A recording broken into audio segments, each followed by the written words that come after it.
Hai, welcome to Podcast Kan bersama Varian dan Ini hari ini kita akan ngobrol bersama Saya Petrus Gandamana dari Bareka Media.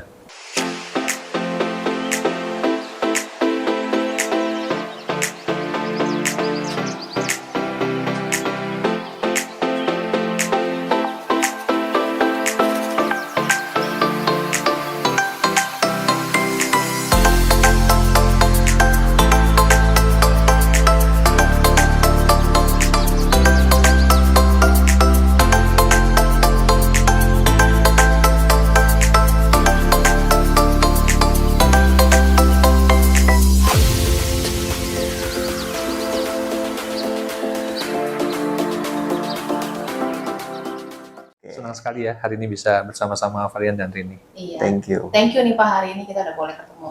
Sama-sama, saya juga senang bisa dapat kesempatan untuk tampil di tempatnya, channelnya Kan Media ya. Kan Media. Oke, Betul. Varian dan Rini. Oke. Gimana nih, apa yang mau Gimana Pak kabarnya nih, kita tanya dulu gimana Pak kabarnya, kesibukannya lagi apa nih Pak? kabarnya ya? Kabarnya saya senang tahun ini, 3 tahun setelah pandemi berjalan, COVID ya, pandemi Iya. COVID berjalan, saya tetap sehat, keluarga juga tetap sehat, kami terus bisa melaksanakan kegiatan usaha dengan baik Amin. dan bisa melaluinya. Bahkan kami banyak juga menemukan kegiatan ide-ide bisnis yang baru yang mungkin dulu-dulu kalau nggak ada pandemi COVID mungkin tidak kami jalani. Benar-benar. Tapi sekarang kami bisa melaksanakan itu dan banyak sekali menemukan ide-ide baru yang juga mudah-mudahan bermanfaat bagi banyak orang. Yes. Amin, amin. Ya, boleh dong Pak, sebelum kita mulai nanti sesinya ya, boleh nggak Pak Petrus kita minta tolong, pasti banyak viewers juga nih pasti yang pengen tahu Pak Petrus nih sebenarnya siapa, terus gimana sih perjalanannya Pak sampai sekarang bisa berkecimpung di Bareka sini. Oke, terima kasih. Ya, kalau dibilang saya siapa, mungkin secara simpelnya saya bilang bahwa adalah saya seorang yang entusias kepada dunia F&B ya, atau food and beverage, atau dunia makanan dan minuman. Ya, entusiasnya di mana? Ya, antusiasnya dalam hal satu sebagai seorang yang penikmat kuliner. Saya mungkin termasuk juga orang yang senang menikmati kuliner ya, Iya. dan mengapresiasi apa yang sudah dibuat oleh orang dalam produk-produk kuliner. Ya, baik dari sisi bahan-bahan yang dipilihnya, prosesnya, bagaimana melaksanakan bisnisnya. Nah, itu saya pelajari dengan penuh perhatian karena saya mengetahui bahwa itu semua bisa terjadi tidak semata-mata dengan cara yang mudah. Ya, Betul. pasti banyak sekali perjuangan, ketelitian dan sebagainya. Dan itu akhirnya bisa menjadi suatu produk yang fenomenal dan bertahan. Nah, itu yang saya biasanya saya pilih dulu tuh, untuk produk-produk kuliner. Bukan semata-mata yang lagi viral. Saya biasanya nggak terlalu ikut arus yang lagi viral apa, nggak ya. Lebih senang yang hidden gem gitu ya Pak ya. Hidden gem ya, terus kemudian juga hal-hal yang memang memiliki satu keunikan dan passion yang tinggi dari orang yang membuatnya ya. Kemudian dari sisi yang lain adalah saya juga karena dari keluarga saya, baik ayah saya dan juga beberapa adik-adik saya, kami ini senang mengajar, suka ngajar. Ayah saya adalah seorang guru ya, guru bahasa Inggris. Nggak tahu gimana ya, kita itu punya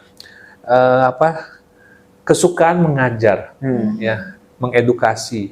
Ya, bahkan saya masih dari SMA, kemudian kuliah, saya udah ngajar ke sesama teman-teman yang selevel sama saya. Wow. Jadi murid saya, Keren, ya, keren. murid bahasa Inggris, atau saya jadi asisten di kampus untuk beberapa junior, ya. Sampai saya selesai kuliah dan kemudian saya bekerja di industri pangan.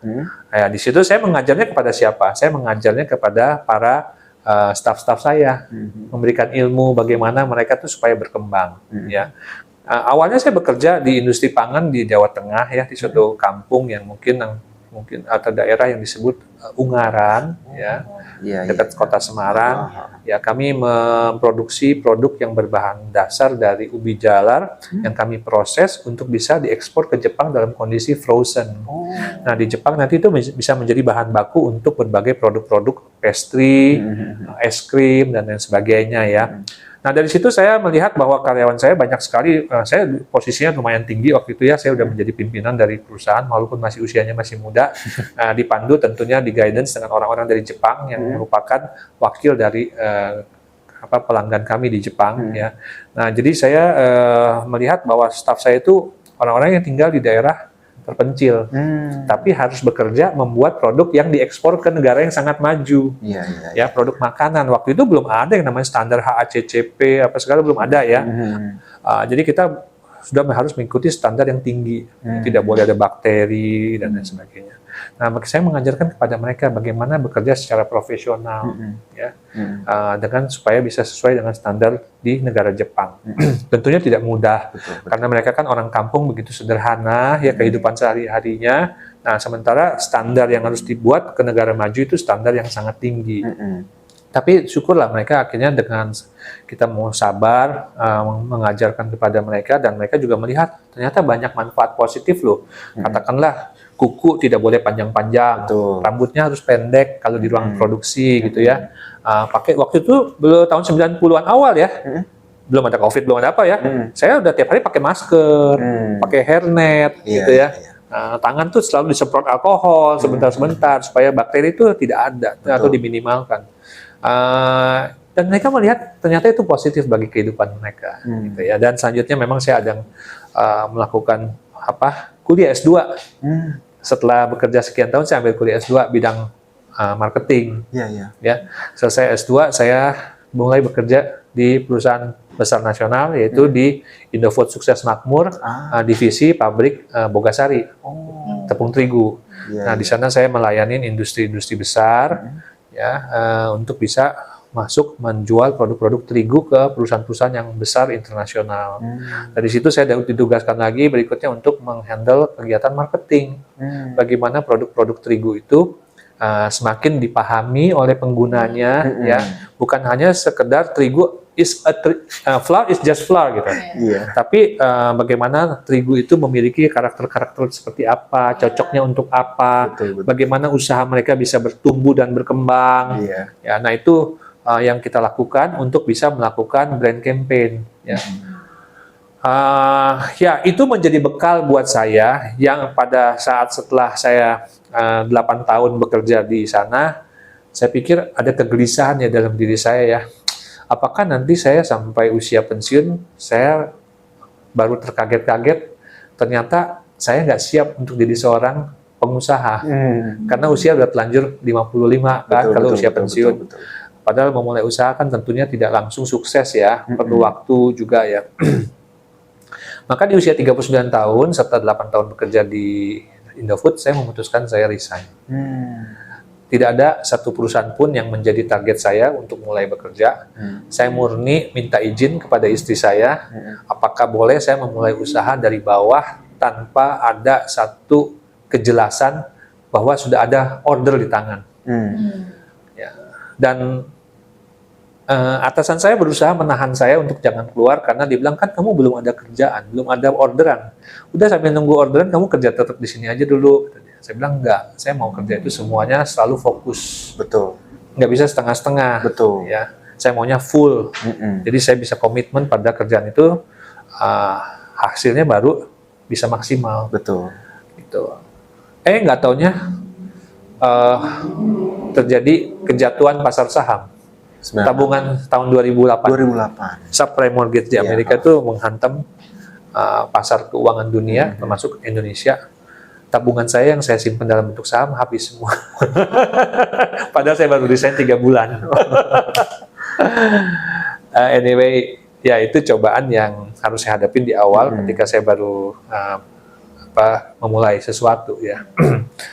Ya, tapi kami akhirnya menemukan satu usaha yang mana merupakan sebenarnya kalau dipikir-pikir ya, adalah kesukaan saya dari masa kecil. Apa? Saya itu suka bercerita, suka sharing, suka telling the story. Jadi kalau waktu SD itu pada saat ada satu kegiatan, mama membersihkan ruangan kelas, sudah beres, ada sisa waktu 1 jam, pelajaran sudah tidak mungkin diisi lagi sama si gurunya, saya dipanggil ke depan kelas untuk bercerita kepada di depan teman-teman. Dan itu impromptu, artinya saya tidak pernah kepikir bahwa saya suruh cerita. Oh, gitu. Jadi langsung saya menghayal cerita apa gitu. Ya, dan saya bercerita dalam 1 jam itu kepada teman-teman. Heeh. Nah, saya senang mengarang juga. Gitu. Walaupun saya di bidang eksaktanya lumayan kuat juga ya. Jadi otak kiri otak kanan saya masih berimbang Balance. lah ya, masih balance. Karena saya SMA-nya juga biologi, saya juga kuliahnya teknik industri, jadi saya engineering juga ya. Iya, iya. Maka saya bilang tadi saya tetap punya otak kirinya masih berjalan, otak kanannya juga seneng gitu. Nah, dari situ saya kepikir kenapa saya nggak terbitkan media cetak, ya kemana? Ke para pengusaha makanan. Karena waktu di Bogasari saya menanganin juga kegiatan menerbitkan buletin untuk ke pemakai terigu. Waktu itu fokusnya kepada pemakai terigu. Tapi kalau sekarang saya fokusnya tidak hanya sebagai pemakai terigu saja, tapi kepada pengusaha makanan dan minuman seluruh Indonesia. Kenapa saya melihat pengusaha-pengusaha kita itu usahanya sebenarnya baik, berjalan dengan baik, karena demografis kita kan diisi oleh orang-orang muda. Jadi pasarnya besar dan suka makan. Karena anak-anak muda ini kan nggak terlalu mikir diet dulu deh, ya kan? Pokoknya mencari makanan enak dulu. Benar, gitu. benar banget Pak. Nah, kalau orang yang sudah aging society, yang udah kebanyakan diisi orang-orang yang udah 50 tahun ke atas, kan sudah mikirnya rendah lemak, rendah gula, rendah apa, ya kan? Takut ini, takut ini, ya kan? Nah, jadi mereka memilih makanan yang terbatas gitu, walaupun daya belinya bagus. Tapi kita kan diisi oleh anak-anak muda, Betul, yang jumlahnya lebih dari 150 juta orang kaum mudanya ini ya. Nah, itulah yang membuat kita bersyukur kita ada bonus demografis semacam itu, sehingga pasar kuliner kita berkembang sampai saat ini. Ya, dan dari situ saya mengelola penerbitan majalah yang namanya Bareka. Ya, nah Bareka ini singkatan dari bakery, restoran dan cafe. Saya mendapat kesempatan beberapa kali ke Korea, diundang oleh mereka di awal-awal sekitar tahun 2011, 2012 itu ya. Saya terkaget-kaget melihat bahwa di Korea itu bakery dan cafe sama restoran itu berdampingan di satu tempat, gitu. Saya bilang kenapa konsep ini belum ada di Indonesia ya? Karena waktu itu toko roti ya toko roti, jualan roti, orang beli roti selesai pulang kan. Kafe waktu itu masih sangat sedikit tahun 2010-an itu ya, masih terbatas. Ya Starbucks kayaknya mungkin sudah mulai ada. Tapi kafe itu yang kayak sekarang begitu menjamur di setiap pelosok kita temui kafe gitu ya, bukan hanya di kota besar tapi di kampung-kampung juga banyak kafe juga. Di pinggiran-pinggiran. Waktu itu kan enggak. Nah, kalau di sana udah penuh dengan kafe di mana-mana. Jadi saya kepikir kenapa enggak ya kita menyatukan bakery, cafe dan restoran. Nah, saya waktu itu sebenarnya majalah pertama ketika belum memakai nama Bareka adalah Bakery Magazine. Ya, Bakery Magazine. Tapi ya itu sangat fokus kan pada bakery saja. Dan beberapa pemasang iklan bilang, "Pak, kalau kami mau pasang iklan di majalah Bapak, kan majalah Bapak namanya bakery. Sementara saya ada produk jus, ada produk minyak goreng, ada produk hal-hal yang lebih banyak ke pemakainya restoran. Gak cocok kalau dipasang di majalah Bapak yang namanya bakery." Oh iya juga ya. Nah, dengan berat hati setelah 3 tahun memakai nama Bakery Magazine, saya ganti menjadi Bareka. Itu 2014 kita memulai campaign Bareka. Dan syukur sampai hari ini Bareka akhirnya menjadi suatu brand yang sudah dikenal dengan baik. Dan selalu saya menekankan bahwa brand itu adalah suatu aset yang intangible, ya, dan berharga. Oke. Termasuk diri kita kan punya nama. Sebenarnya nama kita itu adalah brandnya kita ya, personal branding, ya, personal brand. Nah, jadi saya selalu sejak awal tuh begitu memiliki satu brand yang akan saya pakai, saya pasti daftarkan di Dirjen Haki, ya, Dirjen Hak Kekayaan Intelektual. Jadi semua merek-merek Bareka, apakah di kategori majalah atau penerbitan, ya, di kategori untuk apa namanya kursus, di kategori sekarang di kategori kafe pun kami sudah punya, ya, kafe dan catering sama restoran dengan nama Bareka, kami sudah punya sertifikat mereknya juga. Banyak sekali kami daftarkan Bareka ke Dirjen Haki untuk berbagai kegiatan bisnis. Jadi kami sangat menyadari pentingnya melindungi merek. Betul. Nah, dari situ kami melakukan banyak sekali kegiatan bisnis selain menerbitkan majalah sebagai informasi dan referensi, juga kegiatan yang terkait dengan pelatihan. Ya, karena kami menyadari bahwa orang atau perusahaan itu bisa tumbuh dan berkembang kalau timnya solid dan punya kemampuan yang kuat dalam bidangnya. Betul. Ya, tentunya itu memerlukan training. Betul. Ya, kami memfokuskan pada kegiatan pelatihan pastry ya dan pelatihan kuliner ya. Di tempat kami tidak mau setengah-setengah dalam memberikan pelatihan, walaupun kami hanya usaha majalah waktu itu ya, tapi kami punya peralatan itu lengkap, standar bakery ya. Ada mesin deck oven sampai 3 deck gitu ya. Ada mesin dough seater untuk membuat croissant ya. Freezer dan chiller industrial, mixer yang besar-besar, dan setiap meja satu mixer yang buatan Amerika gitu ya. Tujuannya supaya peserta pelatihan mendapatkan hasil pelatihan yang berkualitas, standar bakery, bukan standar rumahan, tapi standar bakery. Nah, kami harus menyediakan alat-alat itu, ya. Tentunya tidak mudah untuk memberikan pelatihan yang dengan alat-alat fasilitas macam itu kepada orang umum, ya, karena di rumahnya mereka kan nggak punya. Betul. Kalau hanya sekedar hobi, ya. Nah, tentunya kami akhirnya memilih untuk melatih pada perusahaan-perusahaan yang memang sudah eksis menjalankan bisnisnya di sana, yang memiliki peralatan semacam itu, tapi memerlukan orang-orang yang ngerti dulu belajar pakai alat-alat itu. Nah, itu bisa ke tempat kami. Ya, itu kami jalankan, dan juga kami punya usaha menawarkan jasa kreatif, karena menerbitkan majalah kan perlu fotografer, perlu penulis, perlu desainer grafis, ya kan. Nah, akhirnya kami menyediakan juga lah orang-orang ini untuk kerjaan yang hampir sama, memberikan jasa fotografi, jasa bikin desain grafis untuk mereka kalau perusahaan-perusahaan itu mau bikin buku, bikin buletin, bikin katalog, ya, termasuk bikin materi iklan. Waktu itu belum ada content creation. Benar. Kami kan mulai di 2013 itu. Jadi Instagram belum seperti sekarang. Ya. Nah, jadi kami fokusnya pada ke sana, dan banyak sekali yang memberikan kepercayaan untuk menyiapkan materi-materi promosi semacam itu kepada kami untuk industri bahan baku terutama ya. Fotografi banyak banget ya, waktu itu kami dapat kerjaan juga. Nah, nggak diduga di sekitar tahun 2017-2018 kan mulai itu digital. Ya, betul. Jadi Instagram mulai rame, YouTube lebih gila-gilaan lagi ya. Facebook udah nggak terlalu gimana lah ya. Mungkin Facebook udah cukup, tapi Instagram. Betul. Jujur aja kami tidak terlalu peduli pada itu. Itu satu hal yang mungkin menurut kami ya kalau saya bilang kesalahan ya mungkin kesalahan. Tapi kami cepat kok melakukan antisipasinya, dan itu disebabkan oleh adanya COVID. Gitu loh. Kenapa? Karena sampai tahun 2019 sebelum COVID menyerang di awal 2020 ya, kami itu masih dapat iklan banyak di majalah kami yang cetak ini. Jadi kami fokus pada cetak saja, yang pengiklannya banyak banget. Gitu. Untung COVID menegur kami untuk berbuat sesuatu yang berbeda, berinovasi ya Pak. Iya, karena di 2020 pun kita kan Januari belum ada isu mengenai COVID ya. Betul. Kami udah dapat iklan untuk setahun dari beberapa perusahaan untuk majalah cetak. Ya. Tapi ketika kita COVID sudah mulai masuk di Indonesia, bulan Maret terjadilah PSBB dan lain-lain, beberapa pemasang iklan membatalkan pemasangan iklannya. Ya, kami sedikit kelabakan karena tidak siap dengan kondisi itu.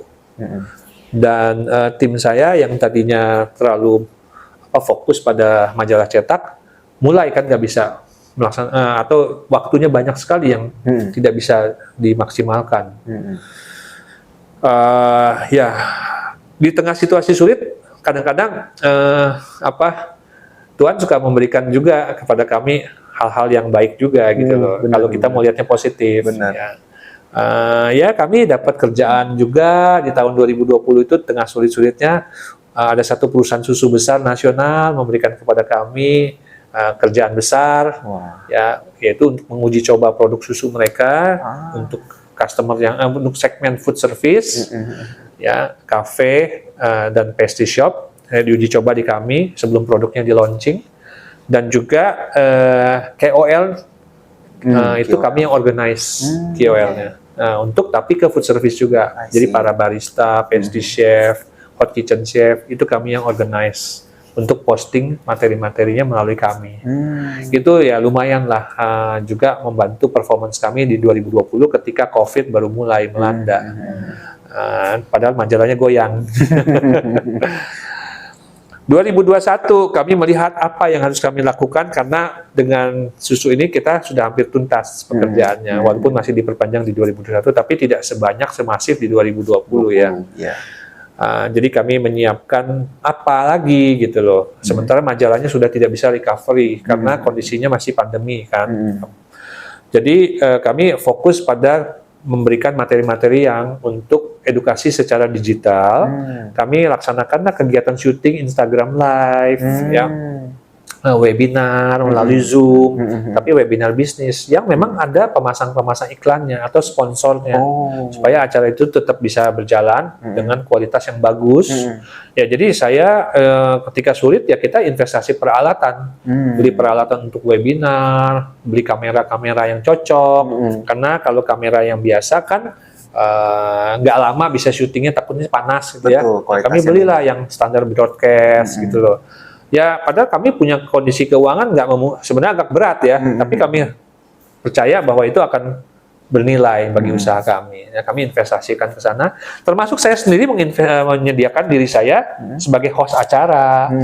Jadi saya tidak meminta hanya tim saya yang bekerja, tapi saya juga turun gunung ya Pak. Jadi jadi host acara yang memikirkan bagaimana kontennya, mencari narasumbernya gitu ya, untuk sharing. Kita senang di 2021 itu rata-rata webinar kami yang Zoom itu bisa di atas 500 loh pesertanya. Bahkan ada yang pernah sampai pendaftaran itu 1.300.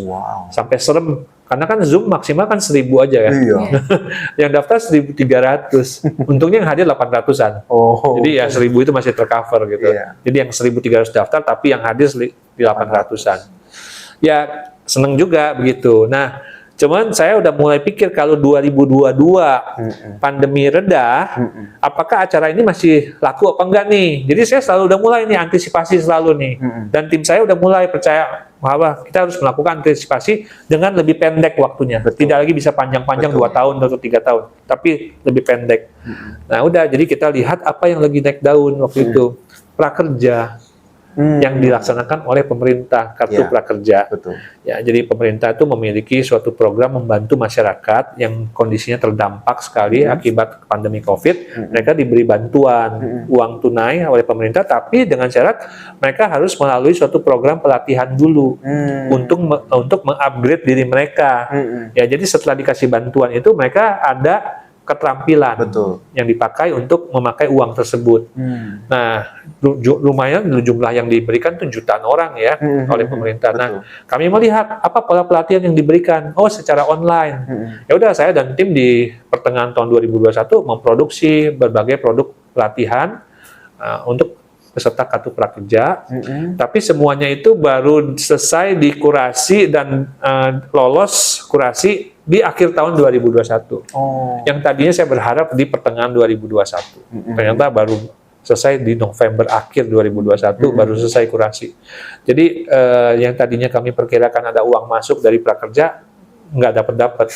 Ya kami hanya dapat secuil sedikit di ujung 2021. Tapi karena kami sudah selesai dikurasi di 2021, di 2022 mulai dari Maret sampai itu kami akhirnya sudah bisa tayang 4 pelatihan kami.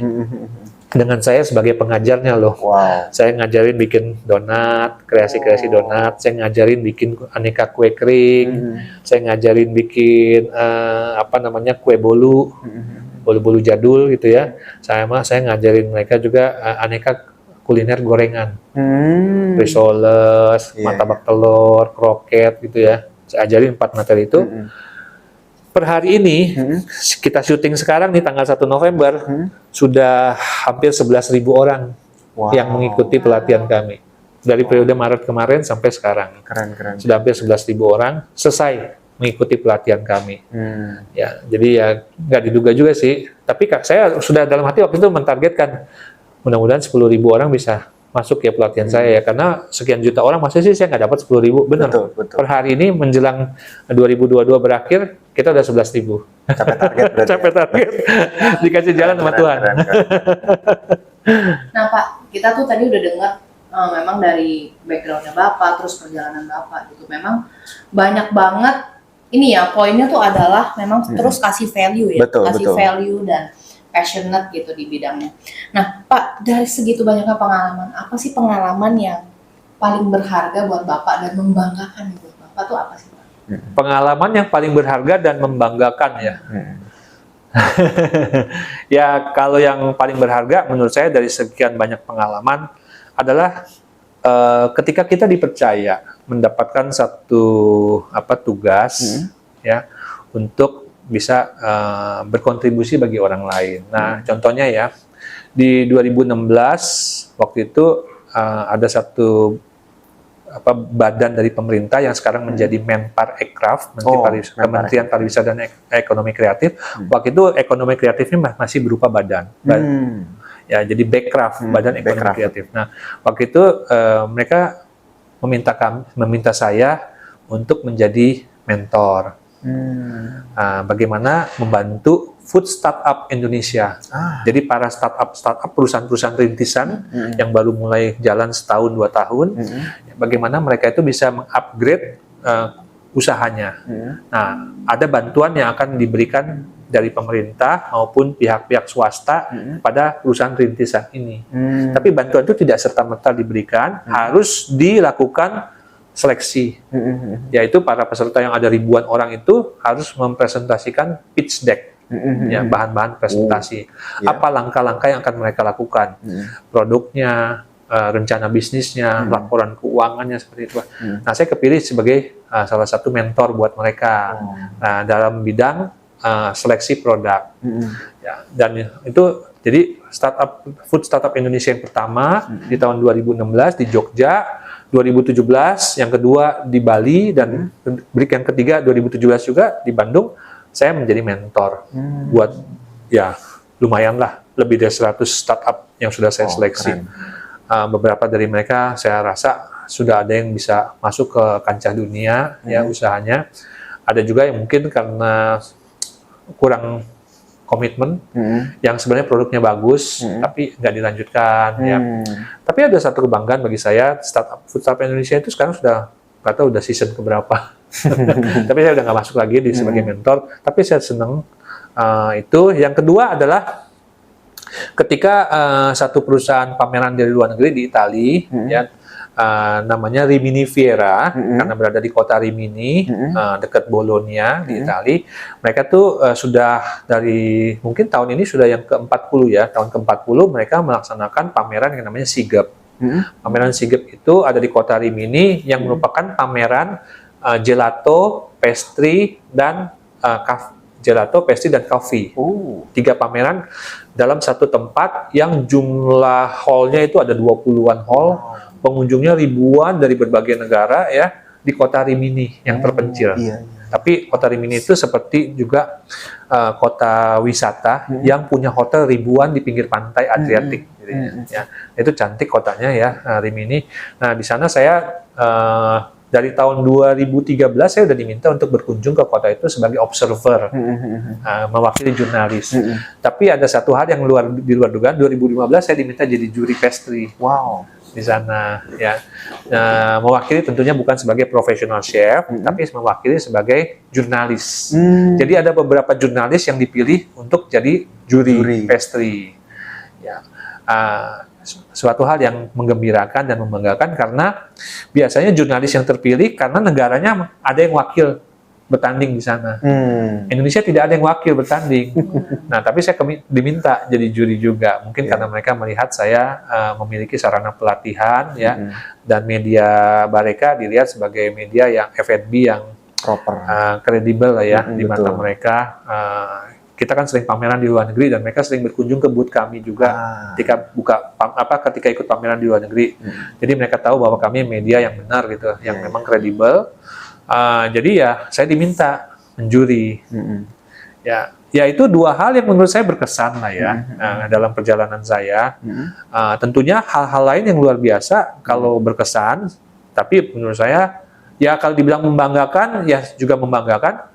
Ya kita bisa melaksanakan kegiatan pelatihan seperti prakerja ini yang tadi saya sampaikan saya kan latar belakangnya bukan latar belakang sekolah kuliner, bukan sekolah pastry, ya. Dan juga saya sepanjang tahun itu nggak pernah ngajar kuliner sebelum-sebelumnya, ya. Jadi tiba-tiba saya harus memutuskan menjadi pengajar kuliner untuk mengisi program Kartu Prakerja. Ya harus saya lakukan karena anak buah saya nggak ada yang bisa. Tim saya di Baleka itu semuanya tim kreatif, bukan yang itu. Ya saya yang terjun. Jadi saya nggak mungkin menunggu orang lain yang memulai. Iya. Kalau saya meminta guru yang lain yang mengajarkan, pada saat pandemi waktu 2021 itu susah ngundang orang ke sini, ke tempat saya untuk ngajar. Karena kan kita ada peraturan pembatasan ya. Betul. WFH hanya 50% orang yang boleh hadir di kantor, tapi kita harus produksi. Kalau nggak ntar kita nggak capai target untuk di kurasinya. Ya udah, saya putuskan, saya ngajar. Ya, syuting tiap hari tuh, diulang salah. Pak, ini videonya masih kurang sekian jam. Hah, kurang sekian jam, isi lagi. Wah, apalagi yang harus diisi? Bikin lagi, skrip tambahan lagi, penjelasan apa lagi. Ya itu kita jalanin. Ya, nggak mau jalan-jalan, nggak mau kemana. Karena duit lagi terbatas, kita pakai waktunya untuk mengisi hal-hal semacam itu. Dan kita bersyukur 11.000 orang baru itu mengenal saya sekarang sebagai salah satu yang udah mereka jadikan tempat untuk belajar. Keren. Nah, dari tadi kan Bapak udah cerita nih pencapaiannya apa segala macam, keren sih Pak. Maksudnya pencapaiannya. Kita perlu berbangga juga di Indonesia pernah ada nih Pak Petrus yang jadi perwakilannya di Indonesia buat jadi juri di kompetisi internasional gitu. Nah, sekarang saya kepengen tanya juga nih Pak, maksudnya kalau untuk industri F&B sekarang nih Pak, kan kayak pastilah saya percaya sebelum pandemi, saat pandemi, dan setelah pandemi itu kan pasti ada perbedaan yang kayak tadi Bapak bilang gitu. Kira-kira apa sih yang Bapak amati dan apa yang terjadi perubahannya selama kurang lebih 4 tahun ini, 3 tahun inilah kurang lebih. Iya, oke. Ya kalau pandemi belum usai ya, karena pemerintah masih statusnya, bahkan katanya banyak sekali kasus ini lagi meningkat betul. Untuk COVID ya, walaupun tidak seberat dulu lagi ya, resikonya.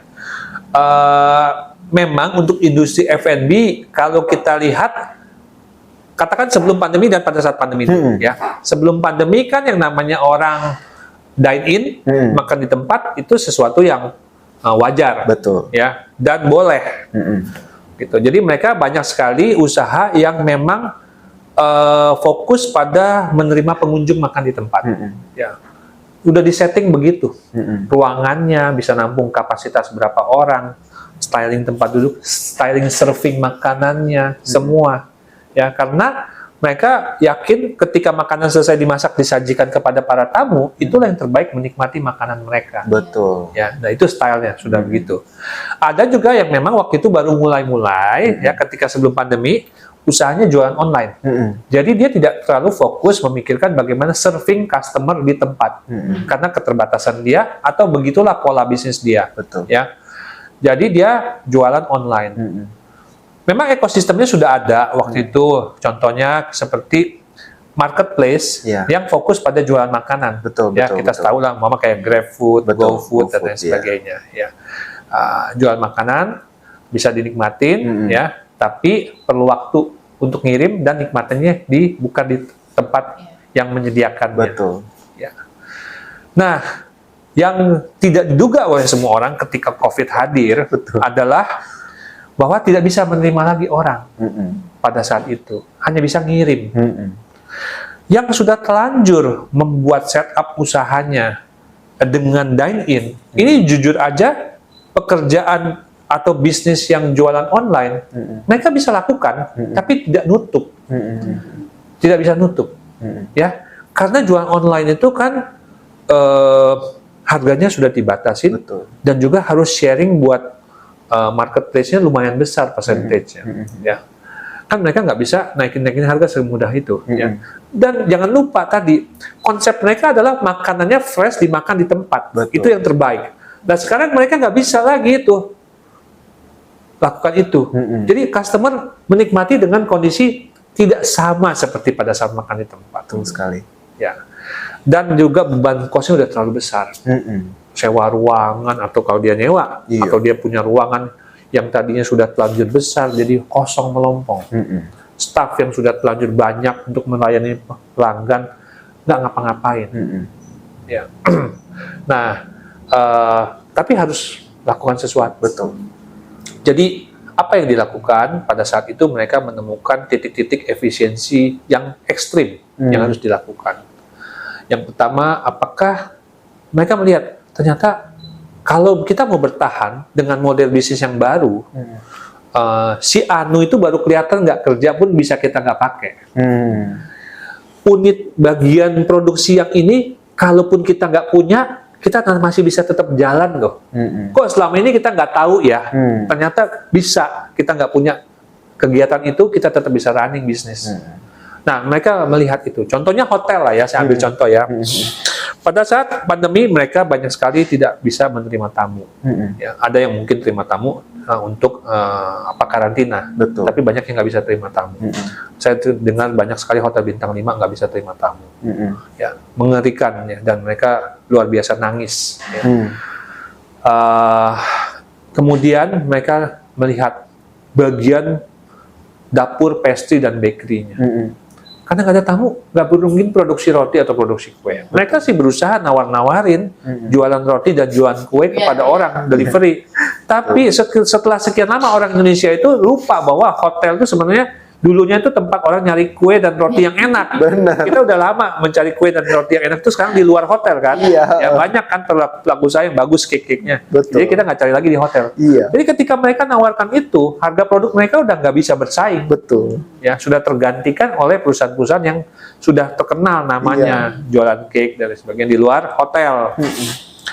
Nah, mereka bilang, buat apa sih ada dapur begini? Buat apa sih kita gaji siap? Belum lagi buat apa kita inventory barang-barang yang untuk pastry yang mahal-mahal itu, butter, ya, coklat yang mahal-mahal disimpan. Sementara expirednya pendek. Iya, betul. Jadi akhirnya mereka bilang, kalau seandainya kita beli saja cake-nya atau rotinya dari perusahaan-perusahaan yang sudah telanjur nih jadi pesaing kita, tapi mereka eksis, kenapa enggak? Iya, benar. Dan itu untuk tamu kita yang sedikit, gitu loh. Ya, jadi mereka tutup dapur-dapur pastry mereka, ya, termasuk chefnya. Say goodbye, ya. Nah, mereka masih mempertahankan, mungkin begitu nanti hotel mulai recovery, ada banket buat wedding, buat meeting, ya. Nah, itu mungkin bagian dapur masak.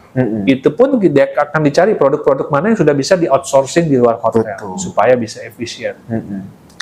Jadi saya bilang bahwa ketika pandemi itu mengajarkan banyak sekali pelaku usaha untuk melakukan efisiensi, ya, dan juga menemukan inovasi di layanan. Jadi bukan inovasi di produk semata, tapi di layanan. Ya, bagaimana sekarang bisa jual online dengan efisien?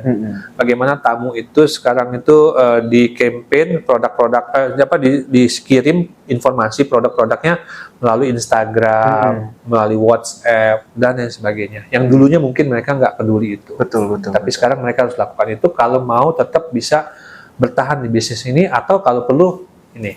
Nah, sekarang pemerintah sudah membolehkan, ya, kita berkumpul lagi, bertemu muka, nah, kegiatan sosialisasi udah boleh lagi kan, udah tidak ada pembatasan jumlah tamu sekian atau gimana. Resepsi sudah boleh.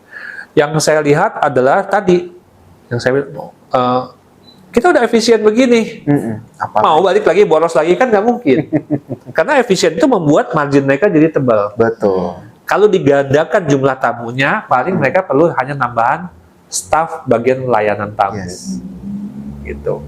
Yang outsourcing itu lebih efisien buat mereka. Contohnya, daripada saya resiko inventory stok, biar aja pihak ketiga outsourcing saya yang resiko. Saya pokoknya gini, saya pesen 100 cake, ya saya dapat 100 cake yang benar. Betul. Kalau saya produksi sendiri 100 cake, ada mungkin 2-3 cake yang gagal. Betul. Itu jadi pemborosan buat saya, jadi waste buat saya. Betul. Saya nanggung 2-3 cake yang batal itu, angus, jatuh dan lain sebagainya, ya. Saya nggak nanggung lagi beban inventory stok. Semua ada di outsourcing. Pokoknya saya bayar 100, dapatnya 100 yang bagus, efisien. Betul. Dan itulah yang terjadi di dunia F&B sekarang ini. Yang bisa bertahan adalah yang efisien dan inovatif dalam produk dan layanannya. ya itu yang harus mereka lakukan. Mm-mm. Kalau enggak, ya mungkin hanya hype atau viral di depan sebentar, tapi setelah itu mereka nggak bisa bertahan. Mm-mm. Sering juga gini ya, saya melihat usahanya bagus nih ya, Mm-mm. so far jalannya bagus semua, pengunjung ramai, Mm-mm. tapi usaha ini kebetulan dikelola beberapa orang, ya, bukan Partnership. satu ya partnership. Nah, awal-awal sih semua baik-baik saja, ya honeymoon baik-baik semua, Betul. ya oke semuanya manis. Ketika berjalan waktu mulai ada yang komitmennya berubah. Oh, aku lebih banyak fokus sekarang mengerjakan kegiatan yang lain. Oh, aku lebih banyak uangnya aku mau alokasikan ke yang lain. Oh, aku mau tarik nih keuntungannya dulu, karena aku mau pakai. Nggak bisa aku tahan-tahan buat investasi lagi di sini. Nah, hal-hal semacam ini mulai timbullah chemistry yang nggak matching di Betul. antara mereka, gejolak di antara mereka. Jadi saya juga sering menemukan bisnis F&B yang sebenarnya bisnisnya baik-baik saja, tidak ada masalah dari sisi pengunjung dan revenue, tapi di kebersamaan dari para manajemennya, para pemiliknya, shareholdernya sudah tidak ada. Jadi bisnisnya tutup. Maka sering kita kaget-kaget, kayaknya oke-oke aja kok tutup sih, ya kan? Benar-benar. Nah itu yang sering terjadi. Jadi komitmen dalam berbisnis itu harus kuat dan jangka panjang. Betul. Ini yang saya lihat kadang-kadang di kita masih kurang. Ya, dan ini yang harus di manage dari awal dengan baik. Betul. Ya. Iya. Untuk usaha rumahan yang sekarang ini juga banyak yang menjamur, menurut saya ya nggak ada salahnya usaha rumahan itu juga berpikir bahwa mereka itu rumahan tuh hanya sementara. Betul. Ya, tidak bisa jangka panjang. Karena kan tempatnya tidak proper untuk produksi makanan yang benar. Ya, yang mana segala sesuatu itu harus bisa terlokalisir dan bisa di tracing, Betul. bisa dilacak kalau ada apa-apa. Betul. Karena makanan itu bagi negara maju itu adalah produk yang harus ditangani dengan maksimal karena resikonya tinggi. Betul. Masuk ke perut kita. Iya. Ya, ada terjadi sesuatu, harus bisa di tracing loh. Kenapa? Betul. Ada bahan apa yang salah, ada proses apa yang salah. Nah, kita kan yang di rumahan tuh nggak bisa begitu. Betul. Ya. Betul. Jadi saya bilang itu boleh sementara di awal, tapi jangan pakai itu selamanya. Harus segera dicari di suatu pemikiran. Kalau saya memang udah mau seriusin ini dan dengan saya serius usaha ini bisa berkembang besar, pesat, maka saya harus serius. Ya. Tempat, peralatan, sumber daya manusianya harus serius. Orang yang memang bekerja di situ, orang yang memang memahami produksi makanan. Ya, jangan dia nggak nguasain. Jadi gini loh, ketika mengoperasionalkan peralatan, dia nggak tahu bahwa peralatan ini kalau bergerak itu nggak boleh terbuka, harus ditutup. Karena ada resiko cedera. Betul. Ya kan? Nah, padahal dia nggak memahami itu. Jadi ketika mesin masih bergerak, tangannya masuk-masuk. Ya kan? Ada risiko cedera. Betul. Ya, ada kabel yang berseliweran, mereka lalu lalang ada, tapi di situ ada flow, lalu lalang, ya, barang kah atau apa, dan itu beresiko terjadi konsleting, ya, orang tersandung, ya, dan sebagainya. Bahwa bahan-bahan yang memang harus disimpan tidak boleh dicampur, harus dipisahkan. Contohnya daging dengan non daging harus dipisahkan di lemari pendingin, yang tidak boleh dicampur karena akan kontaminasi. Nah, itu semua harus memang orang yang memahami, yang mengoperasionalkan itu. Di awal-awal mungkin nggak laksanakan itu dengan 100% benar, nggak apa-apa, karena kan kalau itu dilaksanakan cost-nya tinggi, mereka nggak bisa bersaing. Tapi begitu mereka sudah tahu bahwa ini adalah usaha yang bisa diseriusin dan harus serius, ya mereka harus benar-benar jalanin. Kalau kita punya bisnis F&B mau maju. Ya. Nah, kalau kayak sekarang nih Pak, kan udah mulai nih banyak dari sejak pandemi banyak yang berkembang, bisnis-bisnis rumahan juga banyak yang berkembang. Nah, sekarang tuh sebenarnya trennya apa sih Pak di luar F&B? Karena saya tadi bilang tren itu terkait dengan pasar. Ya, kita pasarnya sebagian besar anak muda. Nah, anak muda ini tren itu terbentuk dari mana? Dari informasi yang mereka terima setiap hari. Mereka nonton apa, drakor, umpamanya, ya. Oh, si bintang film pujaannya makan apa sih waktu di drakor itu, ya kan? Cerita mengenai makanan apa. Nah, itu mulai tuh membuat mereka terpengaruh, ya kan? Teman mereka atau mereka punya pujaan lagi ngopi di mana, ya makan produk apa, bahkan kan kita lihat ya public figure itu menjadi influencer juga, Benar-benar. ya. Maka itu semua akan mempengaruhi tren, ya. Nah, jadi tren ini kalau yang namanya tren itu sesaat, tapi ada juga yang produk-produk yang memang klasik. Apapun trennya, mereka tetap eksis. Betul. Contohnya lah ya, lapis legit. Iya. Itu klasik, sampai sekarang eksis terus, ya kan? Kita akan terus mencari lapis legit kalau ada kesempatan festive tertentu. Betul. Ya. Nah, jadi saya hanya melihat bahwa tren itu kalau sekarang ini adalah anak-anak muda sekarang ternyata dengan ketika pandemi COVID terjadi, mereka itu mulai banyak yang aware pada isu kesehatan. Ya, mereka mulai ngerti kalau makanan yang semacam ini rentan loh buat diri saya, yang sebenarnya nggak cocok mengandung makanan berbasis gluten, ya karena itu alergen, kan makanan yang ternyata lemaknya tinggi atau gulanya tinggi, karena anak-anak muda sekarang banyak yang sudah kena diabetes, ya kan? Benar. Aku harus diet rendah gula, sebenarnya. Nah. Kemudian yang berikutnya lagi adalah anak-anak muda yang semakin sayang sama binatang, sayang sama anjingnya, sayang sama peduli pada binatang, peduli pada lingkungan, Betul. ya bahwa peternakan masif dan besar itu ternyata merusak lingkungan, ya mereka mulai menjadi seorang vegan. Minimalnya kalau nggak vegan 100% flexitarian, artinya sekali vegan dalam seminggu berapa kali, sisanya tetap non vegan, ya. Nah ini mulai terjadi. Kalau dibilang trennya mulai ke sana. Trennya bisa panjang nggak? Perkiraan saya bisa panjang. Kalau yang vegan ini, ya, karena ini baru mulai. Tapi ini banyak sekali arus utama di seluruh dunia mendorong ini. Ya, jadi para ahli-ahli kesehatan sudah mulai bicara nih pentingnya mengurangi makan daging dan lain sebagainya gitu loh. Para ahli lingkungan mengkampen peternakan begini ini merusak lingkungan. Ya, jadi kita harus memakai ya beternak boleh tapi jangan masif. Ya, jadi kita lihat ada peternakan tuh yang sampai memelihara ternaknya pun kurang bukan kurang manusiawi dong ya, kurang menyayangi, peduli pada hewani jatuhnya. Kurang peduli pada bagaimana sih, kan saya pernah diundang juga oleh pemerintah Australia untuk campaign happy cow. Jadi sapi yang gembira. Sapi yang gembira itu apa? Sapi yang dilepas di padang rumput, ya. Mereka merumput dengan bebas, tidak jempet-jempetan antara sapi dengan yang lain. Mereka bisa jalan ke sana kemari, bertemu dengan sesama sapi gitu, mungkin ngobrol kali ya sesama sapi yang ngerumpi gitu ya. Dan mereka ketika mereka nanti mau disembelih, kalau mereka sapi pedaging atau pada saat lagi diperah, kalau sapi yang untuk menghasilkan susu, ya mereka tuh nggak merasakan stres.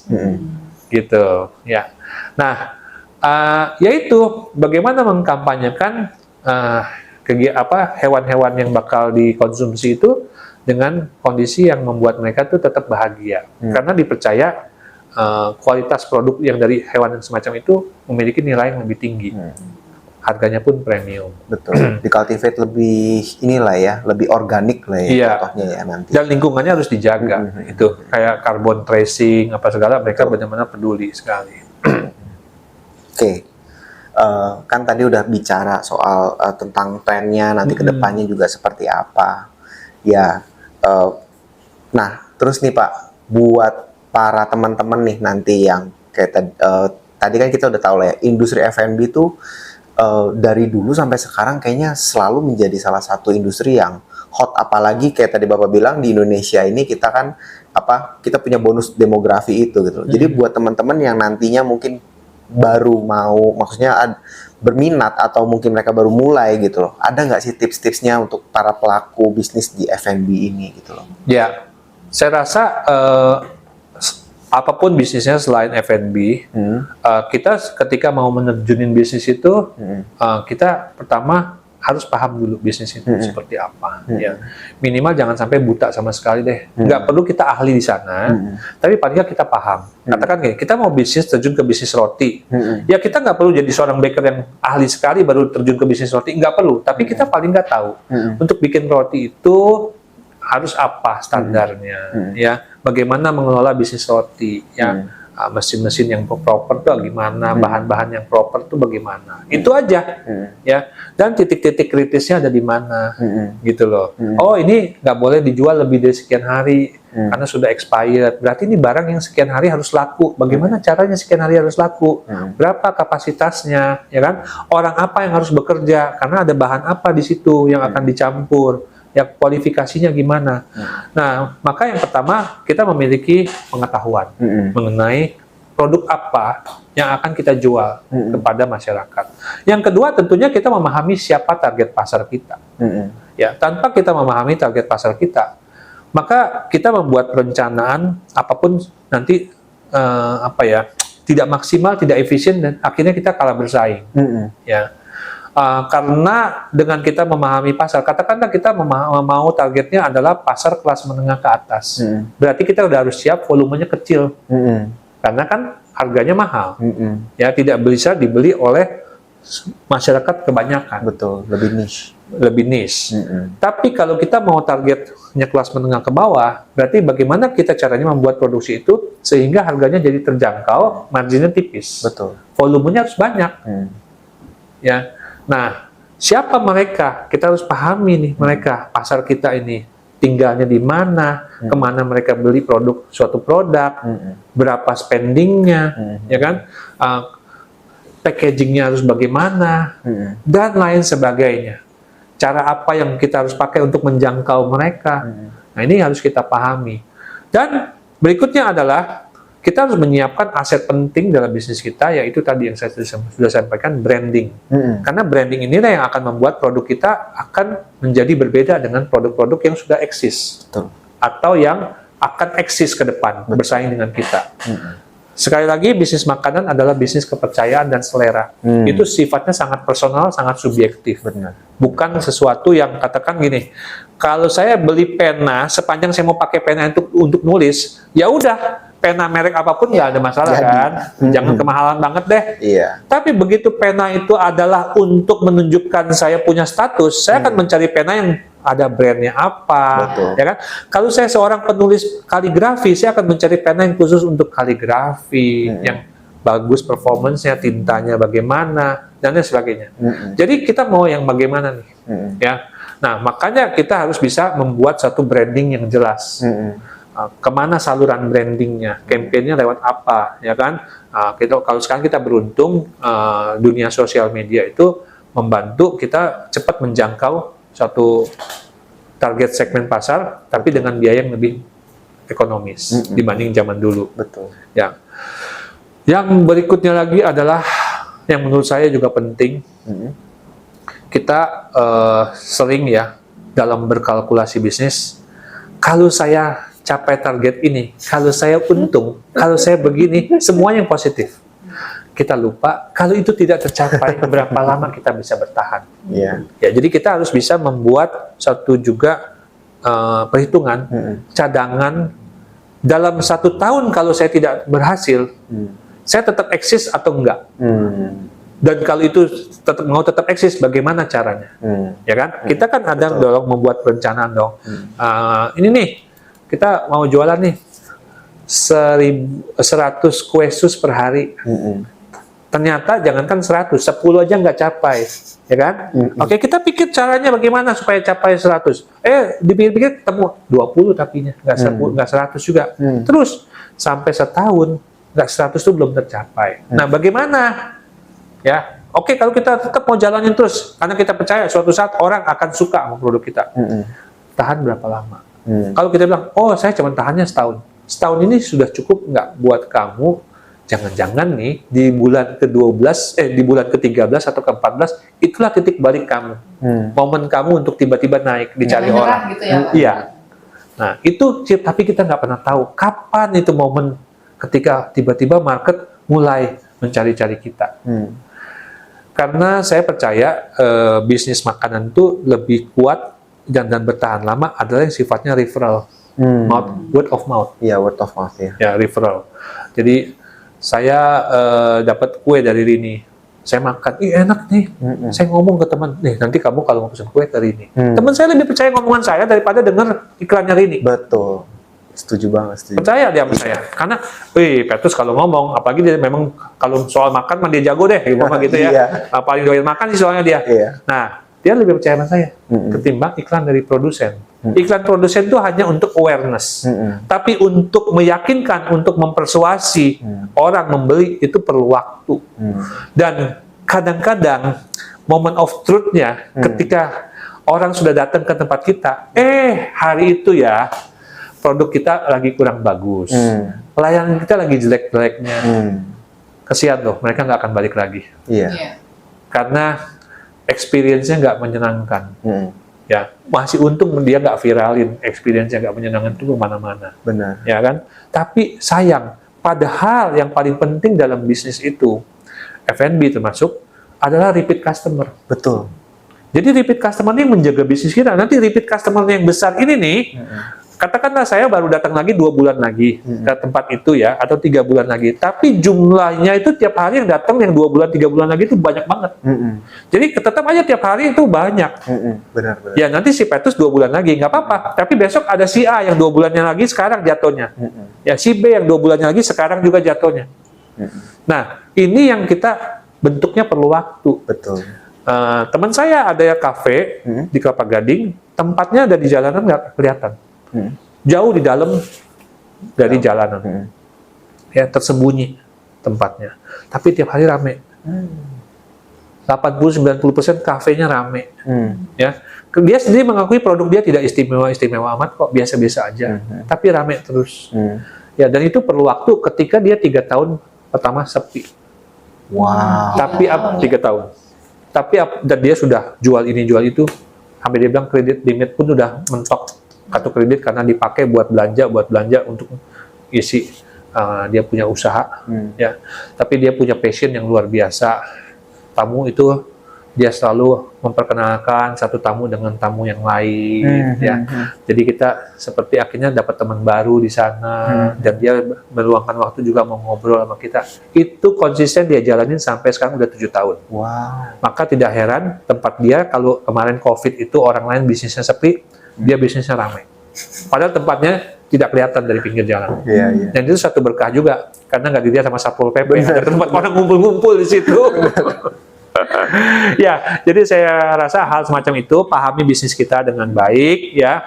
Kemudian kita lakukan branding, ya, dan juga kita lakukan persiapan untuk berjaga-jaga sampai berapa lama sih bisnis kita ini bisa bertahan. Jadi bukan melulu hanya memikirkan bagaimana kalau bisnis ini bisa sukses, tapi bagaimana kalau bisnis ini tidak mencapai apa yang kita targetkan. Kita akan terus konsisten sampai berapa lama. Saya rasa 3 hal itu penting dijalankan dulu, ya. Nah nanti yang berikutnya ya upgrade lah terus diri kita, tim kita, staff kita, ya. Hargai staff kita yang bekerja dengan baik, ya. Supaya mereka juga semakin loyal. Karena sering, Pak, saya nggak yakin loh Pak, kalau saya buka resep saya ini kepada staff saya, besok-besok dia pindah Pak ke pesaing saya. Ntar dia nggak loyal sama saya gimana? Ya ini ayam sama telur. Kalau kamu nggak percaya sama staff kamu juga nggak akan bisa loyal kerja sama kamu, ya kan? Justru ada kepercayaan yang kamu berikan kepada dia. Tapi kalau kamu percaya besok dia pindah, itu menjadi potensial juga buat membuat bisnis kamu terganggu. Nah, mana nih yang harus kita pilih? Ya, jadi orang harus membuat sistem dan branding tadi. Karena kalau branding ya, katakan 2 mangkok bakmi ditaruh di mangkok yang sama, tidak dikasih mereknya apa? Orang suruh makan. Yang masak beda. Ya. Mungkin yang dipilih mangkok yang A, yang B tidak dipilih. Tapi ketika dikasih tahu brandnya apa, yang dipilih yang B. Iya. Ya. Dan itu saya udah lihat. Jadi orang tuh banyak sugesti. Ketika brand apa diterapkan di situ, dia lebih confident makannya dan merasa enak. Apalagi kalau dikasih referensi. Tentunya yang sudah tidak terlalu enak sekali, dibilang enak ya nggak mungkin juga gitu. Makanya tetap kita harus membuat produk yang benar, memakai bahan-bahan yang baik, kualitasnya, prosesnya benar, ya, di serving dengan baik, supaya customer tuh repeat lagi dan repeat lagi, referral, gitu. Tapi kalau makanan kita bukan makanan pokok, hanya makanan snack ya. Iya. Jadi mungkin dia makannya tidak tiap hari, tapi kalau dia lagi ngiler sama makanan itu dia pasti akan cari kita, gitu. Atau dia mereferensikan kita kepada teman-temannya. Iya. Itu ya. Benar-benar. Ada satu hal menarik yang saya tangkap dari Pak Petrus nih. Tadi waktu Pak Petrus bilang tentang yang kafe tadi itu ya, saya melihat ada satu faktor juga yang memang ini mungkin kelihatannya kecil, tapi ini justru bisa berpengaruh besar ke bisnisnya, yaitu adalah personal touch. Oh iya, iya. Ya, gitu. Maksudnya kayak itu mungkin yang bisa dibilang kayak kita bilang mungkin passion kali ya. Gitu loh. Ketika orang yang memang nggak punya passion untuk jalanin bisnis di sini juga mungkin kehilangan personal touch-nya itu yang bikin bisnisnya mungkin bisa nggak berjalan gitu loh. Iya, jadi gini, kafe ini kan sekarang bagi orang Indonesia secara umumnya bukan merupakan sekedar tempat minum kopi. Betul. Ya, beda dengan orang negara yang peminum kopinya tinggi. Datang ke kafe khusus minum kopi, udah itu jalan. Ya, tapi kita di kafe itu kan ada beberapa orang memakai itu sebagai tempat bertemu, meeting point. Ya, ngobrol-ngobrol, bisa berjam-jam di situ. Betul. Kopinya cuma satu cangkir doang, ya kan? Ada yang begitu, ada yang memang untuk business meeting, ya. Jadi ya orang sekarang tuh nggak heran lagi, apalagi sejak COVID, mungkin mengurangi kegiatan di kantor. Betul. Ya, jadi udah kebiasa selama COVID tuh ketemunya di kafe, business meetingnya. Dari satu meeting ke meeting yang berikutnya di kafe terus. Bahkan dia Zoom pun di kafe. Iya. Benar, Ya kan? benar. Oke, ini senyum-senyum mungkin ngalamin kali. Iya, work from cafe. Iya, work from cafe. Work from cafe, right? Iya. Oke, yang ketiga adalah dia memang di kafe itu untuk mencari semacam tempat pelarian bagi dia untuk sejenak dia refreshing dari beban kerja yang banyak. Ngopi sejenak, pengen sendiriannya di kafe minum kopi sambil ini gitu ya. Kalau saya kadang-kadang suka sketching di kafe gitu loh, kan. Kadang-kadang nulis handwriting di kafe gitu. Nah, itu aja, menikmati kesendirian saya. Ya. Nah, ada yang kafe memang yang kita istilahkan artisan cafe, ya itu tadi fungsi owner sangat penting, ya ngajak ngobrol, ya kan, produk-produknya juga sangat spesifik, nggak ditemukan di jaringan kafe. Ada lagi yang jaringan kafe. Jaringan kafe ini nggak mungkin melakukan personal touch semacam itu. Tapi kita sebagai pengunjung sudah tahu kita nggak akan dapat hal itu. Betul. Ekspektasinya jangan ke sana deh, ya. Yang kita dapatkan apa? Ya udah, tempatnya ada di mana-mana. Ada di mall, ada di manapun ya. Pokoknya kita dengan mudah kalau mau meeting sama seseorang, kita tinggal sebut nama merek dia, ya udah nanti kita cari yang terdekat di mana. Benar. Ya. Nah, masing-masing punya kelebihan dan kekurangan. Jadi mana yang kita cocok? Dari situ tadi saya bilang kita memahami siapa target pasar kita. Kalau target pasar kita adalah lingkungan sekitar kita, siapa orang-orang lingkungan sekitar kita? Apakah orang kalangan kelas menengah atas atau bukan?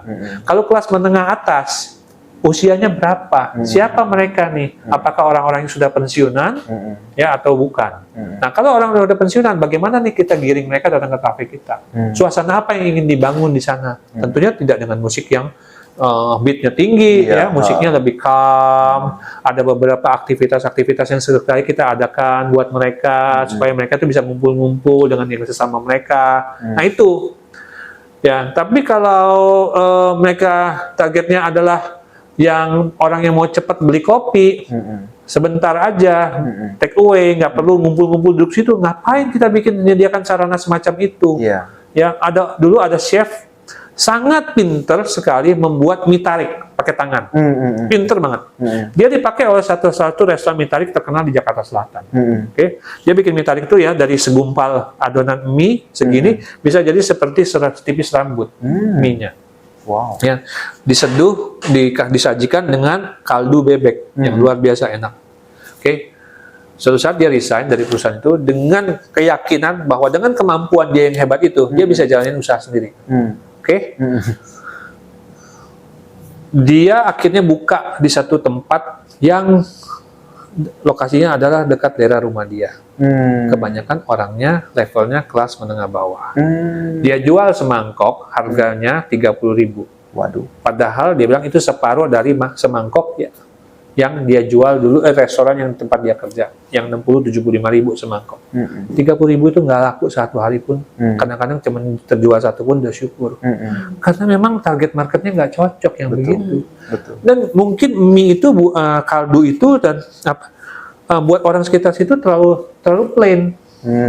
Tapi buat orang kelas menengah atas udah pas itu, ya. Dia buat orang sekitar situ terlalu plain, yang maunya sausnya yang banyak, sambal cabainya yang banyak, yang merah gitu.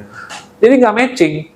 Ya, nah, maka saya bilang kita harus tahu siapa juga target pasar kita. Betul. Produk kita excellent, bagus, tapi belum tentu market memilih kita. Betul. Karena nggak matching. Betul. Iya sih. Waduh, gila. Belajar banget nih kita hari ini Iya. dari Pak Petrus. Sama-sama. Ya, berarti Keren, memang gini ya, dari tadi kita ngobrol tuh memang aku kesimpulan memang untuk bisa maju berkembang di bidang F&B itu memang harus konsisten juga, harus fokus, Exactly. harus tahu benar apa yang kita lakuin ya Pak ya. Exactly. Dan Betul. jangan menyerah juga guys, untuk kalian yang memang mau memulai dan mau mau mulai belajar untuk di industri ini. Kita tadi udah belajar banyak banget nih. Thank you banget loh Pak Petrus. Untuk Sama-sama. kita udah dikasih ilmu banyak sekali di sini. Sama-sama. Gitu. Ya. Nah Pak, terakhir nih Pak, harapan Bapak untuk industri F&B Indonesia apa sih? Oke. Harapan saya ya. Harapan saya tadi Birini sudah sebutkan. Ya kita harus komitmen dan konsisten. Ya. Nah, itu perlu waktu.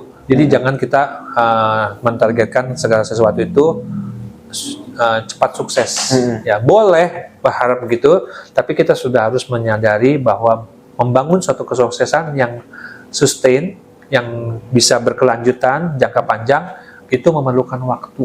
Ya membangun fondasi yang kuat itu kan memerlukan waktu, ketekunan, kesabaran, ya mendengar, menerima masukan, ya tidak mau, jangan keras kepala, ya menerima masukan, belajar, ya dan juga tadi walaupun kita menerima masukan, tapi bukan berarti kita dengan mudah berubah-berubah ya, tidak, Betul. ya kita tetap konsisten pada kualitas, apapun kita harus konsisten pada kualitas. Ada yang bilang begini kepada saya, kamu boleh bikin sesuatu yang tidak enak, tidak apa-apa.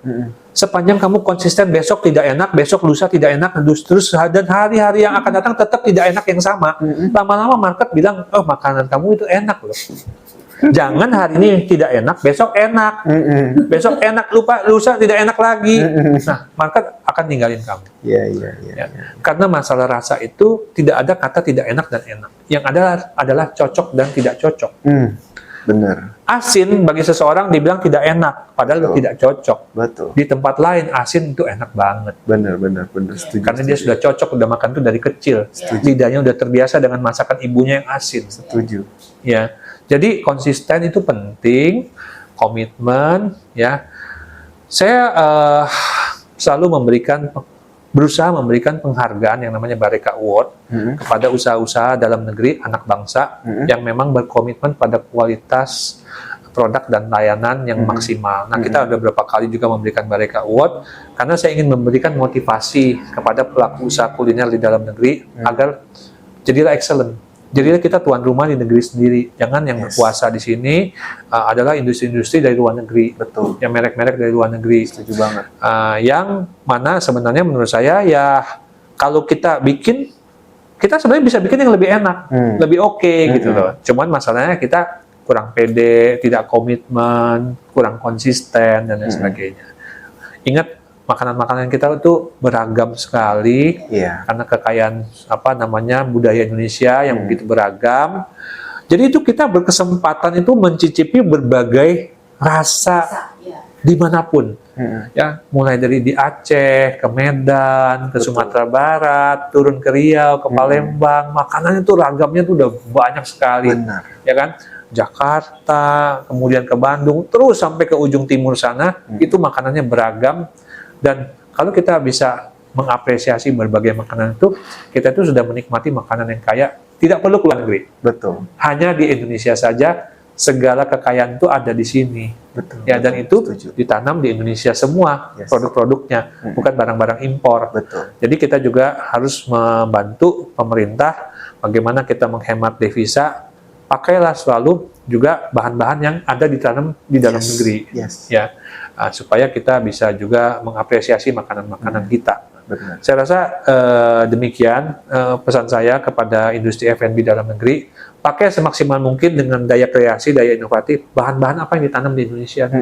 Ubi jalar tuh hebat, antioksidan, low GI, ya, rasanya luar biasa, sama orang Jepang tuh disukai banget tuh ubi jalar, ya. Kita punya talas, kita punya nangka, dan lain sebagainya yang hebat-hebat, yang sebenarnya harus kita kreasikan sehingga bisa menjadi makanan internasional. Yes. Oke? Intinya lebih ke arah cintailah produk-produk dalam negeri ya guys ya. Iya, cintanya Iya. produk, karena pelanggan kita adalah orang-orang Indonesia sendiri, Benar. yang besar sekali jumlahnya, 270 juta orang. Iya. Ya. Oke guys, udah banyak banget kita ngobrolin hari ini sama Pak Petrus. Udah dari Sabang sampai Merauke juga bahasannya. Kita mau terima kasih banyak nih sama Sama-sama. Pak Petrus, buat Ya. sama Mbak Rekanya juga. Semoga tetap sukses ya. Semakin sukses lagi ke depannya. Amin. Dan buat teman-teman nanti yang mau tahu lebih lanjut tentang Pak Petrus dan tentang Mbak Reka, boleh nanti kepoin aja langsung sosial medianya mereka di description di video ini ya, gitu. Oke, kalau begitu, Oke. See you in the next video, guys. iya, thank you. Bye.